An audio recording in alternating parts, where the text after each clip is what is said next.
ना आइसक्रीम ना cake super tasty थंडा थंडा भापा दही खाइबा मात्रे पाटिरे मिले जाउची।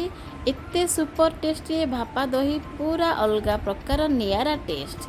तो चलतु देखि नवा यार रेसिपीटी देखिबा पूर्वरु प्रथमे आपण मानकु मो तरफरु नमस्कार। सर्वप्रथमे आपण समस्त को मो dklsneha यूट्यूब रोसे चैनल को प्रथमे मु स्वागत जनाऊँगी। तो डेरी न करी चलतु देखिबा ए टेस्टी टेस्टी भापा दही रेसिपी। प्रथमे तो ये मुझे भापा दही पर 2 पकेट दही तापर ये गोटे स्टील बड़ बासन नहीं जाइए बासन में गोटे जाली रखिनेली स्टेनर तापर ये मुझे गोटे धला कपड़ा स्टेनर उपर रखिनेली 2 पकेट दही को आम चुपुड़ी नवा काटिकी चुपुड़ी सारिया पर धला कपड़ार चारिपटू आम 2 हाथ में धरिकी ता मुह को बंद कर नवा आ ताकू भल भाव में आम चुपुड़ी नवा।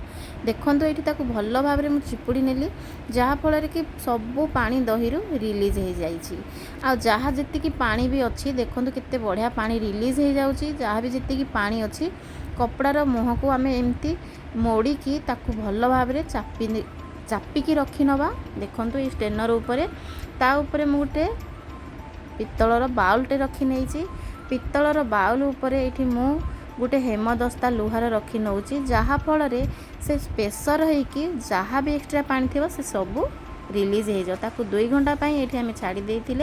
देखो 2 घंटा पर चलतु चेक कर नवा पानी अच्छी कि रिलीज हो जाइए। देखो ये टिके भी पानी बहुनी ऑलरेडी सबू पानी रिलीज हो जाइए। ये पानी के आम फोपाड़ानी अटा दलिया रुटी बहुत बढ़िया कौलिया हम। तो ये गोटे बाउलटे मुझे जाइए देखु दहीटा आमर केते बढ़िया मोटा हो जाइए पूरा पनीर परी देखा जाउची। देखो केते सुंदर होइछि भापा दही पई एक्चुअली दहीटा एमिति ही मोटा नेबे। देखो ये पूरा परफेक्ट। तो ये आम ए दही को हाथ में खंड खंड कर नवा हाथ में खंड खंड कर सारिबा पर दही को पूरा फेणीबा जेते पारिबे अधिक समय टिके फेणीबे। तो जेते फेणीबे भापा दहीटा आमर बहुत बढ़िया फुलिबो। देखो ये पूरा फेणी नहीं याकू रखी नवा साइड रे तापर नेक्स्ट प्रोसेसिंग को जीवा। तो चलतु ये मु भापा दही पर मिल्क मेड बनैबी। मिल्क मेड बनैवाई ये मुझे जाइए गोटे कड़े रे हाफ लीटर क्षीर आड कर ये मु गैस ऑन करके गैस फ्लेम को हाई रे रखी क्षीर को टिके गोले नौची तापर ये गोटे छोट बाउल गोटे बाउल चीनी आड कर चीनी को भल भाव में आम गोले नवा क्षीर फुटिबा पर्यंत। ये देखो क्षीर बहुत बढ़िया से फुटिबा आसिलानी। एबे गैस फ्लेम को लो टू मीडियम करिकी क्षीर बहुत बढ़िया गाढ़ा होगा पर्यंत आम ताको गोलेबा। ये देखो क्षीर धीरे धीरे आमर गाढ़ा हो आसिलानी मिल्क मेड हो आसिलानी। तो ये स्टेज रे मु नहीं जाऊँगी देखो गोटे पिंच खाइबा सोडा को मुझे आड कर नेली ताकू भल भाव में क्षीर सहित मिसई नौची। ये देखो केते बढ़िया कंसिस्टेंसी आसीगला आमर मिल्क मेड रु देखो केते सुंदर देखा जाउची आ बहुत बढ़िया मिल्क मेड ये आमर प्रस्तुत हो गला। तो ये आम गैस को ऑफ कर नवा आ याकू ठंडा हवा पर्यंत एमिति कंटिन्यू गोलेबा छाड़ीदेले तलू लगिज जेहेतु कड़ाई गरम अच्छी। तो देखो केते बढ़िया ये आमर ठंडा हो गला पूरा ठंडा हो जाइए। एबे केते बढ़िया कंसिस्टेंसी केते सुंदर मिल्क मेड हो जाइए। देखो यही मिल्क मेड को आम एबे दही रे आड कर नवा जोटा कि सुपर टेस्टी आमर भापा दही प्रस्तुत हो पार। दही रे आड करिकी ताकू भल भाव में आम पूरा गोले नवा। देखो ये पूरा मु गोले की मिसई नहीं मिल्क मेड को दही सहित। ये भापा दही सिझाई मुझे जाइए गोटे स्टिफिन भितर अल्प तेल देकी ता चारिपटे मारी नवा तेल। देखो ब्रश साहाय्य पूरा ग्रीस कर नवा तापर गोटे बटर पेपर मु स्टिफिन भितर रखिनेली बटर पेपर अल्प तेल देदेवा जहाँफल भापा दही आमर बहुत सहजरे बाहरी आसब। एबे फेणिकी रखिथिबा दही को आम स्टिफिन भितर दे रखी नवा। देखो केते बढ़िया कंसिस्टेंसी बहुत मोटा है भापा दही पर दही एमती मोटा हवा दरकार। ये मुझे टिके 2 हाथ टैप कर नेली आ चामच साहाय्य ताकू भल भाव में पूरा समान करनेबी।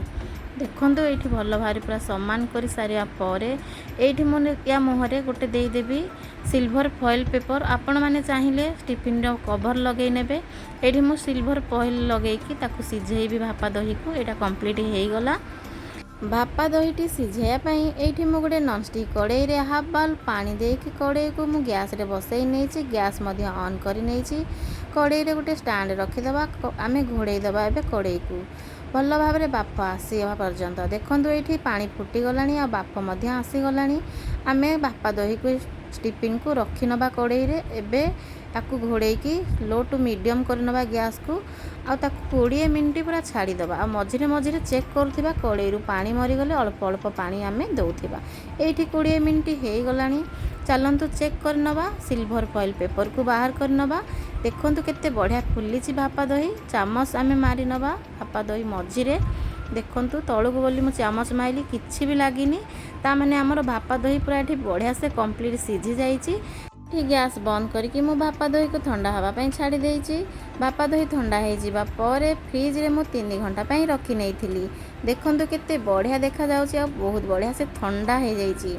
एबे छुरी टिके मारी नवा आम चारिपटे छुरी मारी सारिया पर ये मोटे प्लेट नहीं जाइछि प्लेट को मु उल्टई नेबी भापा दही को देखंतु ताकू टिके टैप करनवा और चारिपट मध्य टैप करनवा एबे बहुत सहजरे बाहरी जाउछि देखंतु भापा दही वाओ केते सुंदर से बाहरी गला तापर बटर पेपर को आम हटई नवा देखंतु केते बढ़िया हेछि। तो दर्शक बंधु मु आशा करछि आपण मानकू ए टेस्टी टेस्टी ठंडा ठंडा बेंगली फेमस भापा दही बहुत पसंद आसीथिबो। जदि पसंद आसीथिबो ताहले हमर चैनल को लाइक शेयर सब्सक्राइब करिया को जमा भी भूलिबेनी। रहुछि नमस्कार देखा हबा गोटे सुंदर नवा रेसिपी रे। आपण मानकू केमति लागला रेसिपीटी निश्चय कमेंट करिया पई भूलिबेनी। रहुछि।